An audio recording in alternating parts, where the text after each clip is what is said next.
তারপর একটা ফ্যাসফ্যাসে গরমের সন্ধ্যায় তোমার সাথে দেখা হঠাৎ। সরু গলিটার মুখে চোখে ট্রাফিক সিগন্যালে অপেক্ষমান চালকের বিরক্তি এড়িয়ে যেতে পারলেই খুশি হতে। জানি গলিটা দুজনের হাঁটার জন্যে জুতছেই না। কেমন আছো? না লাল সিগন্যালের জবাবে অবগামী হাসিটা ধরতে পারি।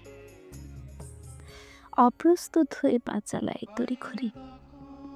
তুমিও বোধ হয় সবুজ সিগন্যালে স্বস্তির নিঃশ্বাস ফেললে। তারপর তোকে আর কখনো দেখিনি এই রাস্তায়। চালক চাইলেই যেতে পারে কোনো ভালো রাস্তার সন্ধানে। সিগন্যাল তো শিকড় করে ঠাঁই দাঁড়িয়ে থাকে একই পুরনো মোড়ে।